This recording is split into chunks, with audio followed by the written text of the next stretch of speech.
This I'm live. conference will now be recorded. Awesome, awesome. Let me just say a few words. I'll say in português. Ok, galerinha, beleza? Vamos começar. Antes de mais nada aí, deixa eu só agradecer de novo o Warner. Cara, as apresentações que ele traz aqui pra gente são sempre, muito fodas. Vocês já acompanharam algumas. Se vocês não acompanharam, tá lá no canal do YouTube. Cara, tem uma que ele fez pra gente de monitoração também para Extended Events que foi animal. Essa aqui, vai ser muito boa. Então, eu já agradeço ao Warner. Vou passar a bola para ele. Eu vou acompanhar aqui o chat, galera. Então, qualquer dúvida, coloca aí no chat, que eu vou segurando as perguntas e depois a gente faz no final para o Warner responder. Beleza? So, Warner, thank you again for your time. And man, it's up to you. You can All just right. start. Good. Yeah, and it's not a super long presentation. I think it's a good presentation for lunchtime because it's not going to be super long, and then we'll have time at the end for questions if anybody still has some questions. All right, so let's get started. Thank you guys for joining me today.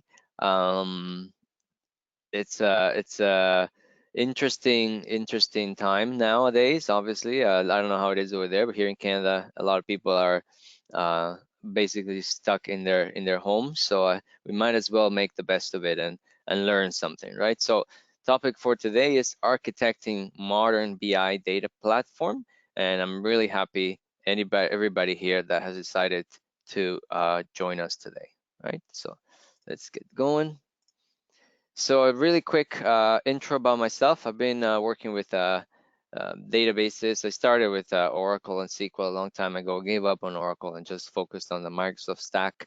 Now it's been 13 years from that. I used to work at HP in Costa Rica. Now I work at Pythian. Here I work with Vitor as well, remotely, and I'm based out of Ottawa, Ontario. And I am a Microsoft MVP, very happy about that. If any of you want to reach out to me, follow on the links there. If you ever need to send me an email, by all means, just feel free to do so. I get those people just with questions or asking for advice all the time, and it's a pleasure to be able to help out. And in terms of a company, we work at Pythian, like I said, and Pythian has a pretty good technical blog actually that covers not only the Microsoft stack but lots of other things. Okay. So the topic for today, we're going to talk about the main components of a modern BI platform, or what I consider a modern BI platform. Obviously, this whole thing goes through the lens of my opinion and my experience. And we'll just go about looking some of what I think is some of the changes happening in BI, especially related to cloud and comparing to doing BI on premises, and like how some companies were not able to do BI before, and now they can do some BI. And some of the common use cases, obviously. We'll look at some diagrams, and we'll talk about a little bit of the lessons learned by doing these projects at Pythian.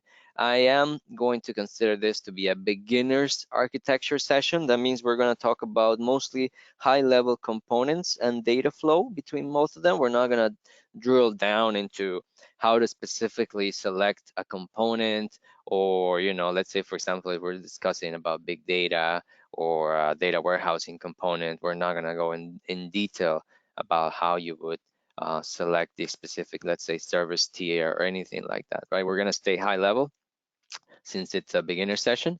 And at the end, hopefully, you guys will get a good idea of usually how these are being built nowadays, right? So we'll go over the current challenges of doing some BI, like I said, some example architectures, the lessons learned, and we'll do a Q&A at the very end, right? And first thing to know is that this session, like I said, I do consider it kind of beginners, so you don't really need much of prerequisites. If you've ever worked with some BI tools, if you've ever done any help, even if you're a DBA and you're just familiar with, people use reporting, they use SSIS, they use SQL DB, well, that's pretty much all you need to know, okay? So just basic knowledge of BI components, and you are gonna be fine to follow along, okay? So first, let's get some definitions out of the way, and that is, what is software architecture, right? So software architecture refers to the fundamental structures of a software system, right? And specifically, we identify the software, the tools, and in the cloud, that might mean also the services and how they relate to each other, right? So it's kind of like the first step of building one of these systems, regardless if it's a BI system or not. Obviously, software architecture is applied to any type of software system. So this is the let's say the general definition, right? And obviously we're applying it in this session to building BI data platforms, right? So first of all, why do architectural choices matter, right? It's important to get things right at the very beginning, right? The further we put out a bad choice, the more expensive it gets to fix it, right? So if we make a good architecture and then later down the line, there is something that comes up that requires us to change the architecture after we've built everything, that's going to be a really expensive change, right? But if we get the architecture right, later down the line, we need to just change something in a specific service, in a specific report or whatnot, then that is not such a big change, it's not that expensive, right? So let's talk about the current challenges about doing BI, right? So the current BI landscape, and you people working out there in the field, they'll probably agree with me on all of these, is that the size of data is constantly growing, right? We used to be like, oh my God, we have a database that's like 100 gigs. Nowadays, 100 gigs is no big deal. The sources of data as well, like it's not just databases. People are sharing files all the time. People are connecting SaaS platforms, doing all sorts of things, right? Data is all over the place. The user expectations are that we want more data and we want it faster, right? We want to have it quicker to be able to analyze it, query it, and so on, right? Something that I've seen, and probably you all agree with me as well, is that user expectations are moving towards more interactivity. So not so much, some of you veterans out there probably remember, right? Reporting services, what is now known as like paginated reports, they basically look like PDF printouts kind of thing, with maybe a little bit of interactivity with some drop downs to send some parameters to the query or something like that. But it wasn't really like, slice and dice interactive analysis of what the data that was in the report. Right now we're moving towards that, where we see tools like Tableau or Power BI. They're all about interactivity and the dashboard or the report refreshing when we select something, when we click on something, and so on, right? And then on top of all these other challenges, we also have to deal with security requirements, because nowadays, again, we're all going to agree on this, security is a big thing. Nobody wants to get hacked. We have to follow all sorts of government regulations. Nobody wants to be in the news that they let their customers' data filter out and all these things, right? Something else that I want to say once we get into the diagrams and the architectures themselves is that all of this stuff, you could potentially build it on premises in your own hardware, but I don't think that's really the best way to go for the vast majority of companies. I believe the cloud is truly a game changer for BI projects, right? So how many of us here have seen BI projects that usually they might stop after tons of money was spent and there wasn't anything useful at the end? Or they completed, but they were very late, or they completed, but they spent a lot more money than they thought. And then after all this, after a while, nobody is using them anymore. So it's failure regardless at the end, right? And some of the reasons why these projects perform so bad is because they require some upfront investment of hardware and licensing, right? If you wanted to do warehousing on premises, a few years ago, you had to what? You were going to buy a massive server. You were going to buy a massive Oracle appliance or a Teradata appliance, right? You had to forecast what you needed very accurate, because once you bought it, well, that's it. You got to find space for it, rack it, and your boss is not suddenly going to be happy if he needs to buy a lot more very soon, right? You also require a lot of expertise. You're going to have a storage admin, the network admin, the Teradata admin, everybody else, right? And the projects require IT to be quick and agile to keep up with users. But when you're so busy just managing infrastructure, it's really hard to focus on the immediate needs of your users, right? So as opposed to having to do all these things on-prem, the cloud just switches to an ongoing cost instead of upfront cost. You don't have to get the forecasting perfectly right because we have elastic capacity. You don't have to be an expert on all this different infrastructure because it's full of managed services. Storage, networking is managed for you. The databases are managed for you, et cetera, et cetera.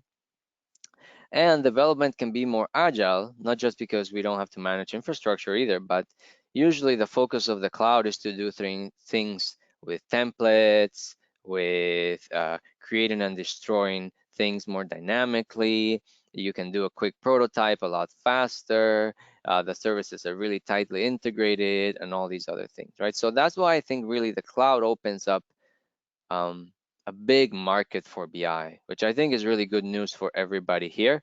Just the fact that you guys are joining here, that tells me that you are very interested in this type of topic and that you're probably already way ahead of most of the people out there, right? And more companies are going to have BI projects.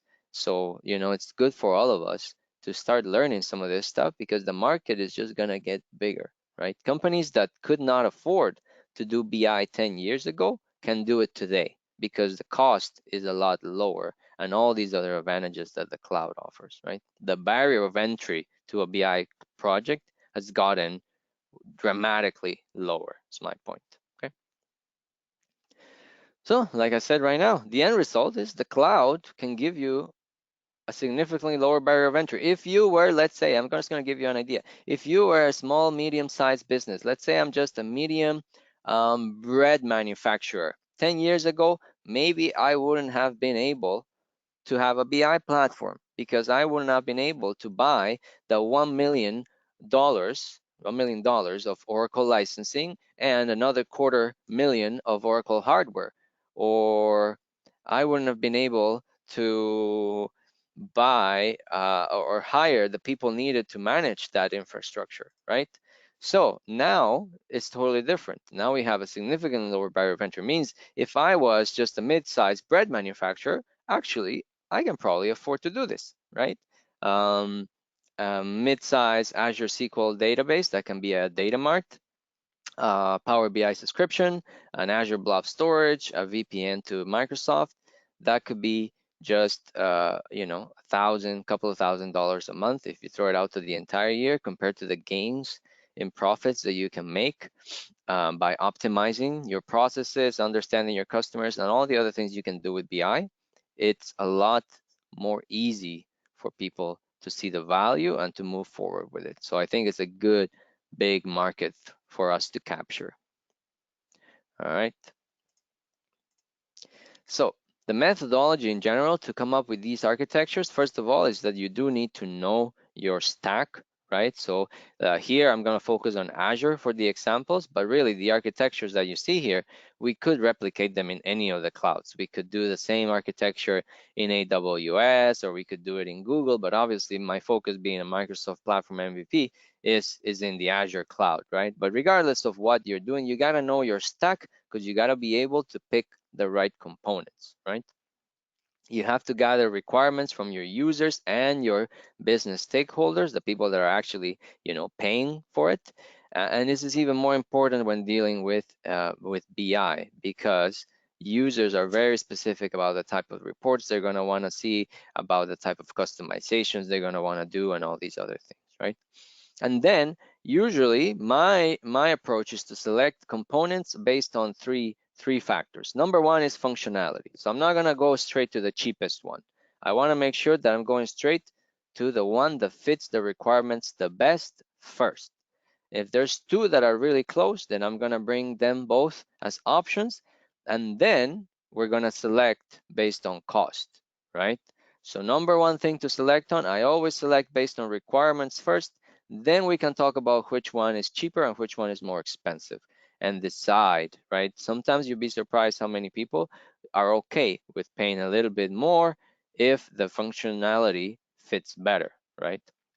And then another one that I usually use as well is whether my client has experience with a particular component or not. So let's say, for example, we have a client that is very familiar with SSIS, then I'm pretty comfortable in suggesting that they use Azure Data Factory, for example, because I mean, if you guys have used either one of those, you know that they're very similar in how they operate, right? Drag and drop, move inputs from outputs, an expression language that you can use to parameterize activities, to move data around, right? So they're very similar. So I would feel very comfortable in suggesting that, because I know that the client internally has experience in using these type of components. Same thing with, you know, I'm very comfortable suggesting Azure SQL DB or DW to a client that has used SQL Server for a long time, because they have the experience, they're going to be comfortable using it, the tools are going to be very similar, and so on. Okay.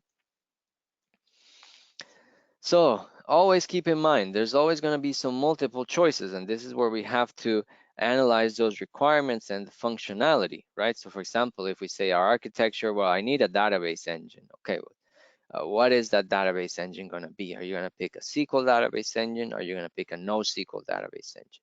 Now, if you're using structured data and you have no specific reason to use NoSQL, for BI platforms, I usually just recommend people go with a regular relational SQL engine.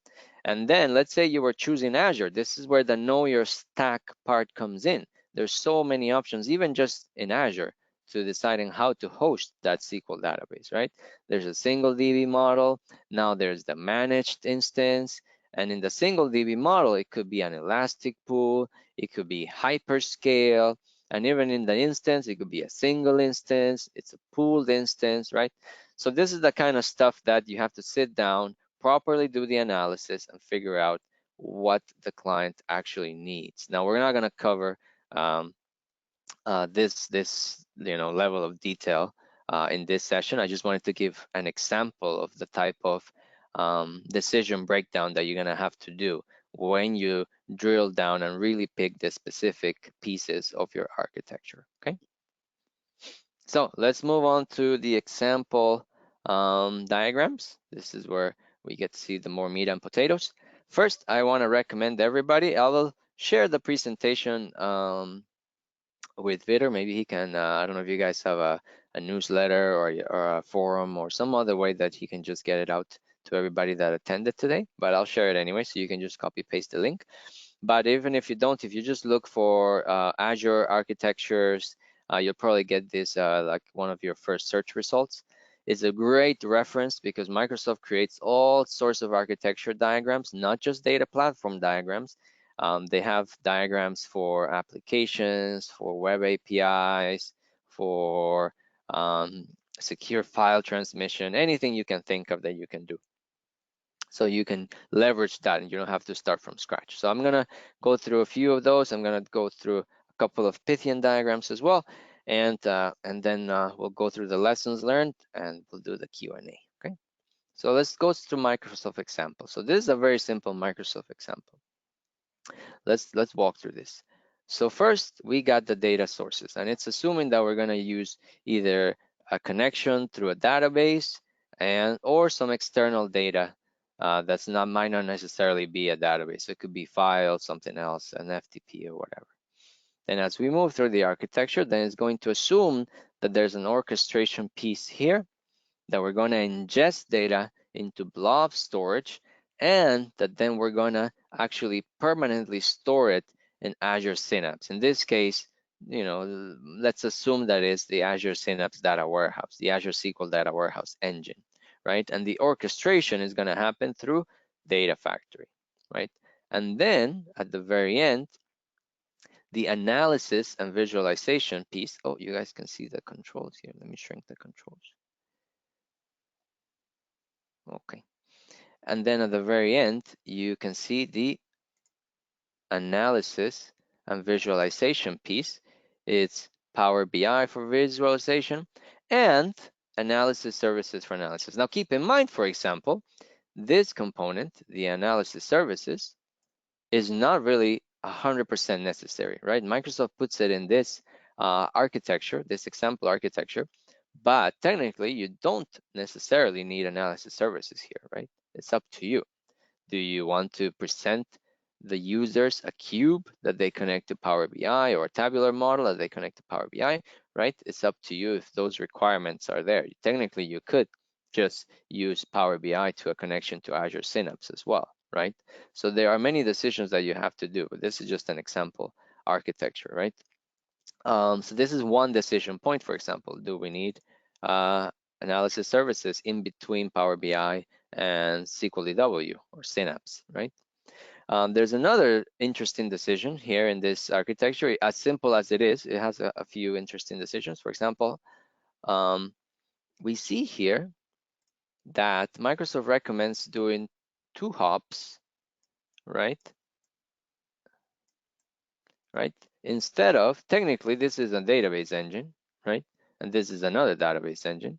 So technically, you could have made a job or a data factory pipeline that goes straight from SQL into Synapse.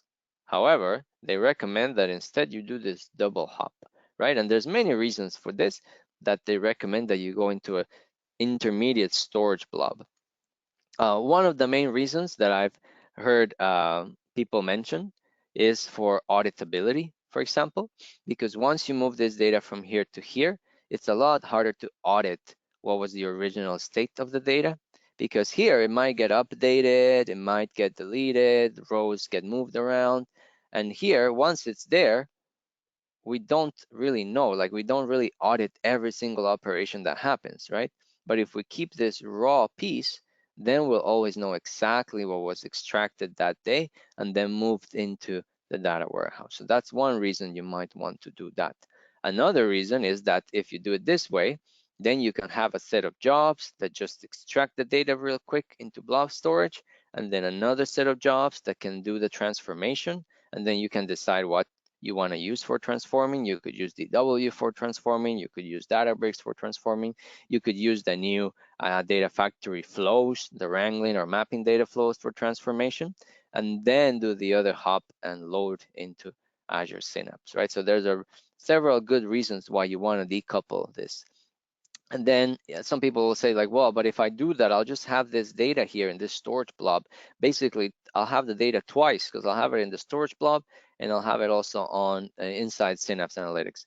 And yes, that is true. However, like I said, for some industries, the compliance and auditability makes it necessary to keep it anyway. And then the other thing to keep in mind is that using storage blob, you can use things like, for example, lifecycle management, where the data will move into a colder and cheaper storage as time goes on, right? So there's a few things there that make it easier to keep this type of double copy of the data, right? It doesn't have to be all in hot storage. You can have lifecycle management on it so that that data moves into colder storage as well, okay?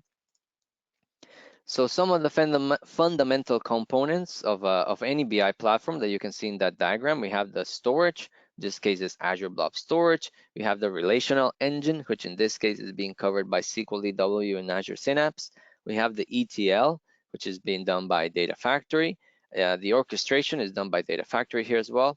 And then the visualization is done by Power BI in this particular diagram. This is a little bit of a more advanced diagram. It has a little bit of an extra components in the architecture. So let's walk through this one as well. So this one again assumes we have some structured business or custom maps down here, or maybe some log files, some media. So it's unstructured. So there's a mix here between both, right? Again, it's assuming that we're going to use Data Factory for the orchestration or loading of the data. Now, instead of this is a newer diagram, right? So you can see instead of just recommending blob storage, it recommends the Azure Data Lake storage, right? So if you're familiar with some of the Azure offerings, Microsoft now has this thing called Azure Data Lake Storage Gen 2, which is the new version of their Data Lake storage. Is also built on top of the blob storage. So that you can still leverage all the advantages of blob storage, like lifecycle management and all these things, but it just gives you a more friendly hierarchical folder and file namespace. Okay, so you can see this one is more specific in saying use Azure Data Lake storage. It's more specific than the previous diagram we saw. Okay, then for example here it's saying, again, it's been a little bit more specific. It's saying we gotta use Polybase to load from Data Lake into Azure Synapse Analytics. Now again, it's still recommending that we don't go straight from sources here. It's recommending bring it in, store it in permanent storage, then let's do the other hop into Synapse Analytics, right? It's also assuming that there's some interesting data in the unstructured part, or maybe the structured part, that you're gonna do some ML on it or some other big data analytics. So it's recommended that you use Azure Databricks in this case, for example, which is interesting because technically we could have done that now again in Azure Synapse Analytics. However, the ML piece, big data piece of Synapse Analytics is still in preview at this moment, so we don't know yet, right? It's not available for everybody yet. Now, this diagram still recommends to do analysis services. Like I said, this is this is an optional piece, right? Maybe it makes sense for you. And then another interesting thing that this diagram says is, well, we're doing BI, but we're not just doing user facing BI, like just reports and visualizations with Power BI, but we are doing application level BI with Cosmos.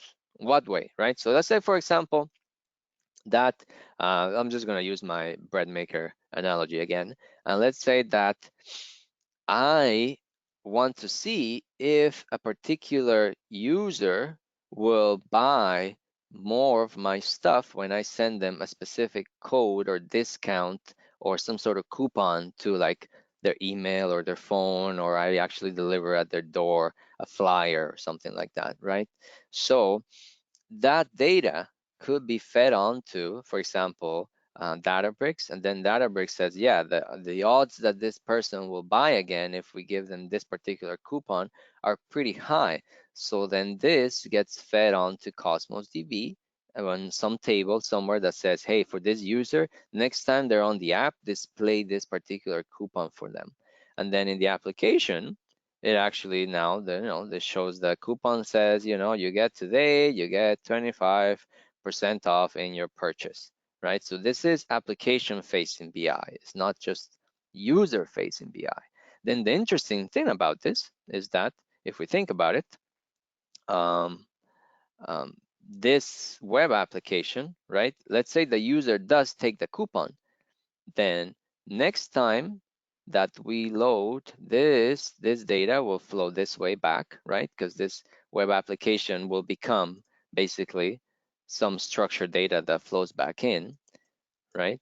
So next time that the data comes in, when we are training this Databricks component, then now there will be a record that says, hey, the last 25% coupon worked really well, right? So what happens here is that there is a BI feedback loop, right? Where people get affected by the BI platform, they do something, and the fact that they did something, that information gets fed right back into the BI platform and so on, right? And so the BI platform is kind of like the decision making gets automatically tuned because the BI platform impacts the users, and then the user behavior comes back into the BI platform, right? So that's something that a lot of people don't consider too much. Most people will start by implementing BI at only the user-facing BI, like the internal user-facing BI. But then as organizations get more mature, they eventually implement the consumer application-facing BI that I just mentioned. Okay. All right. So besides the fundamental components that we talked about, these are some of the ones that people add commonly, right? Big data compute, if you have some unstructured big data, or if just the volume of data is, the hundreds of terabytes, petabyte scale, maybe it makes more sense to use big data compute.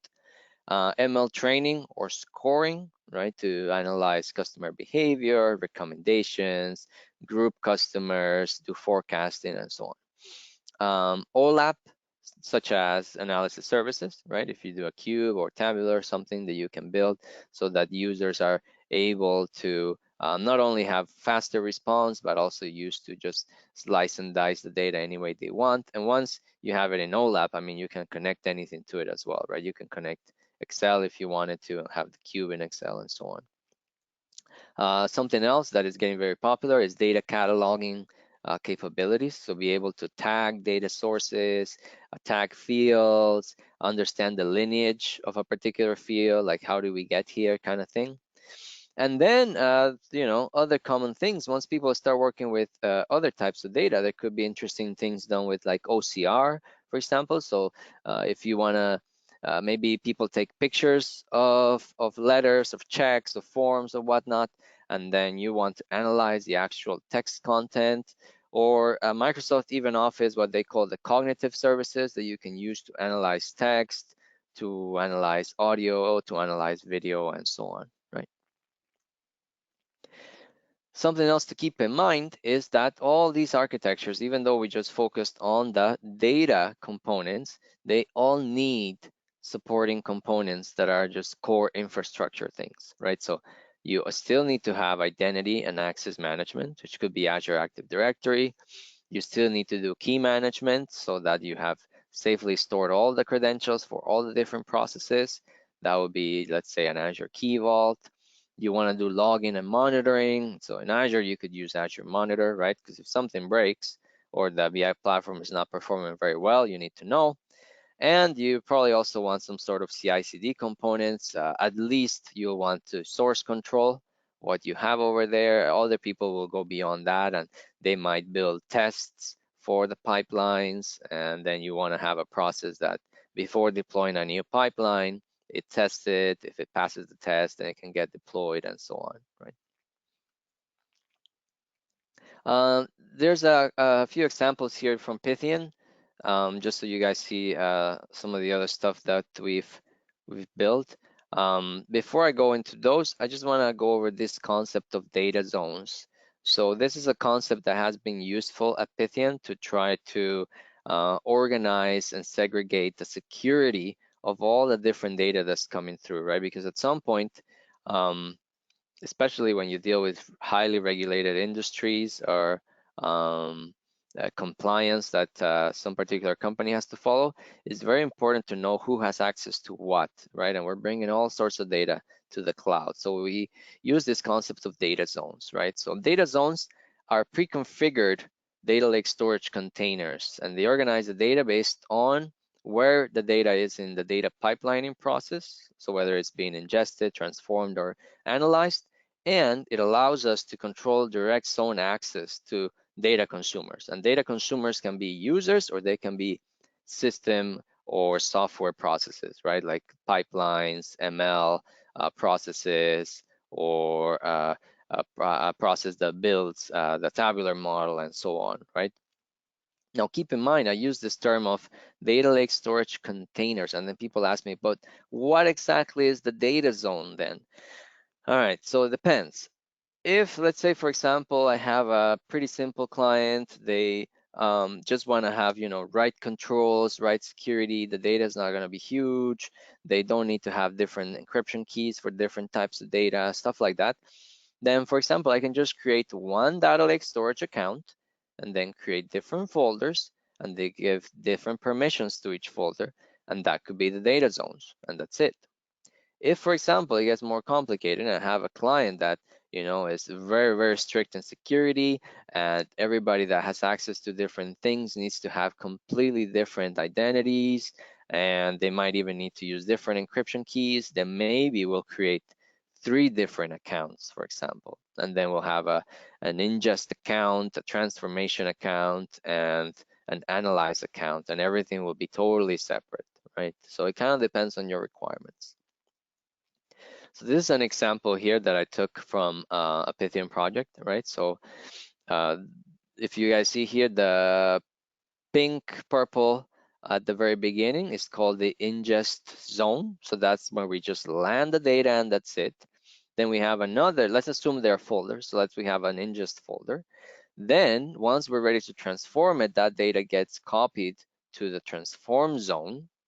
And then in the transform zone, only the processes that need to transform have access to these folders. So only the ADF pipelines or the Databricks process that needs to touch it will have access to these folders, right?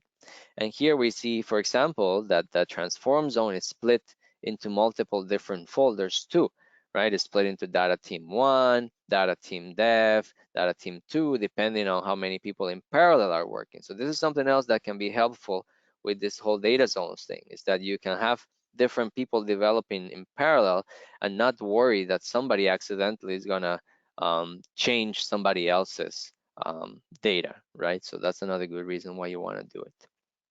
And then the green part is the analyze zone, which is business team, again, let's say production, dev, or somebody else doing something else. Now, some of the key things to keep in mind here is that the way that the ETL is structured is there's a set of jobs that only move or copy data, right?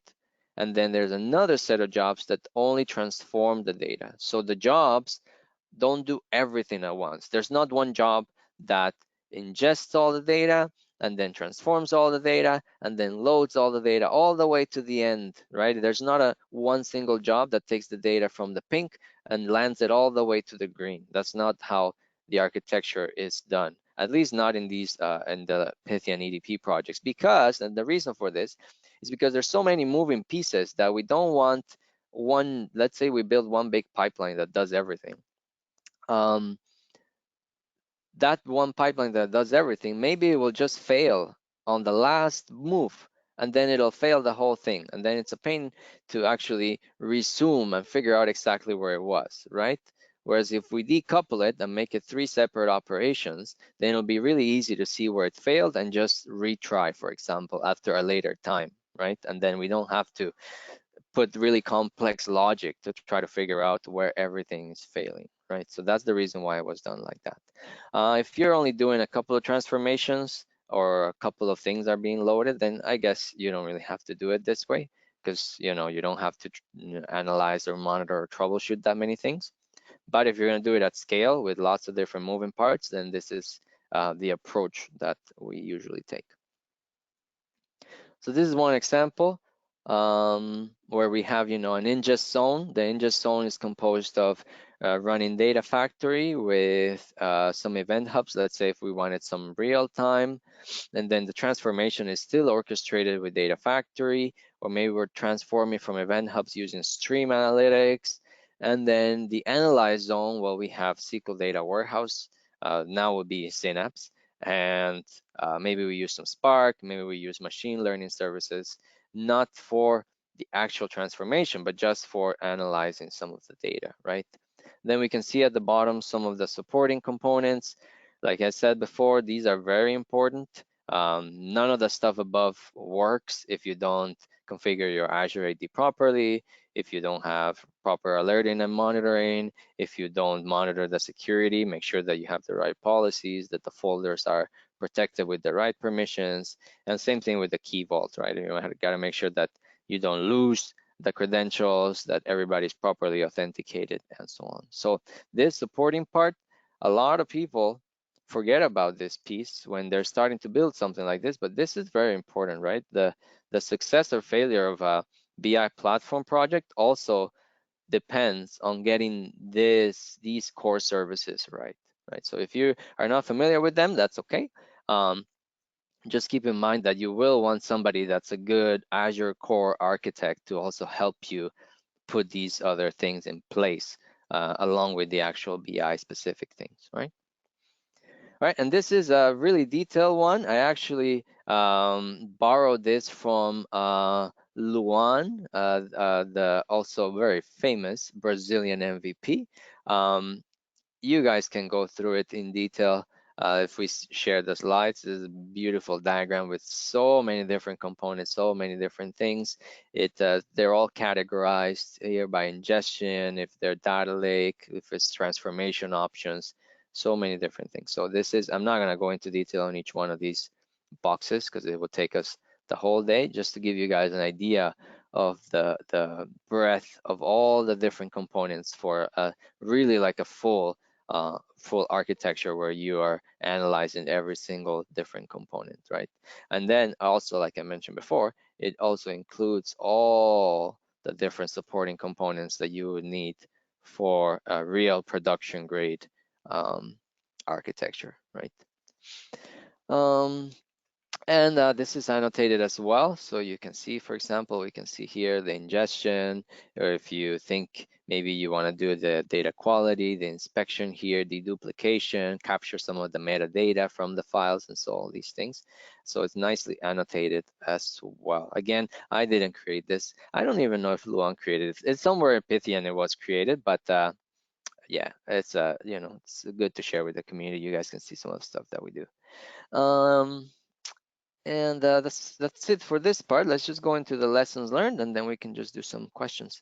So first is first thing I've noticed is that the clients care a lot about the outcome versus the cost, but they don't particularly care about tech details up front. So they don't really care about, you know, column store compression. They don't care. They don't really care about, you know, if you're going to be using page compression. They don't really care if you're going to be using read replicas. Anything that's a tech detail, they don't really care that much. All they care is that the outcome is what they want and the cost is what they are budgeting, right? However, they will still hold you accountable for getting the tech details right. So if eventually down the line, something bad happens because you chose not to use column store, let's say, or you did choose to use column store, or you did not choose to use partitioning, or anything that's like a technical detail, you're still going to be held accountable, even though like they didn't really care about those technical details at the beginning, right? So you still have to get them right. Just because they don't care doesn't mean you don't have to get them right. Definitely more projects coming on the cloud versus coming on premises for all the reasons that I mentioned before. Don't underestimate how important it is to get all those supporting components right, like the Azure AD, the Key Vault, the security, the monitoring. Like I said before, if you're not familiar with any of those, you're going to want to partner up or find a really good Azure core architect that will help you develop these projects so that you get all these other supporting pieces right as well. And then when you're actually doing it, I mean, I mentioned some of my methodology before in terms of functional requirements, then comparing the cost, then checking client experience. And to keep that in, you know, a decent amount of analysis at the very beginning, just start with the core services and core data zones. So the core services would be, again, see if they, what are we going to use for ingestion? What are we going to use for storage? What are we going to use for relational? What are we going to use for visualization? And the three main data zones: ingestion, transform, analyze, and that's it. And then as you gather more and more requirements, then at that point you want to expand your architecture, right? At that point, maybe you see like, well, I do need analysis services because the client really likes, you know, connecting to just the model and connecting like lots and lots and lots of different users to work with the model at the same time. So maybe I'll put in analysis services. Or the client is going to do training and scoring and then feeding it back into the web app. So I am going to use, let's say, Cosmos DB, like in that diagram. Or, you know, the client is going to want to have parallel development teams and they're going to be using some of the, you know, same tools, and I don't want them to trump on each other's work. So I am going to have two different transform data zones, for example, right? And so on.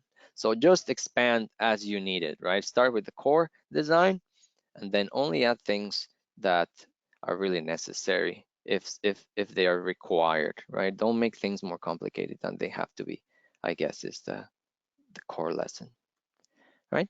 And at this point, just to see if we got any questions from anybody. We have quite a bit of time, so that's good.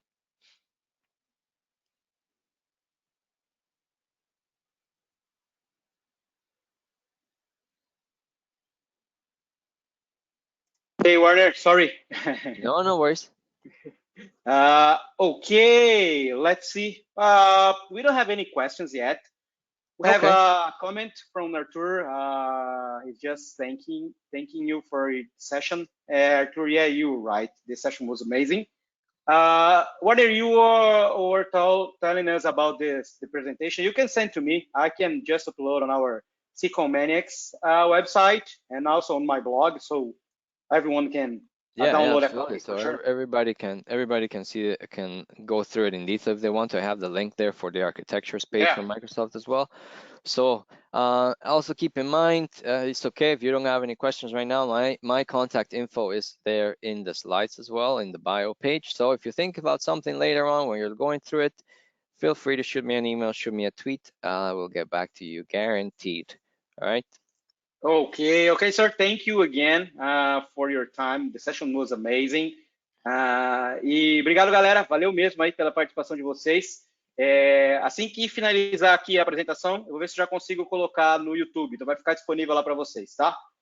Valeu, galera. Hey, Warner, thank you again. Have a great day. Same, everybody. Have a good day. Bye. Bye, guys.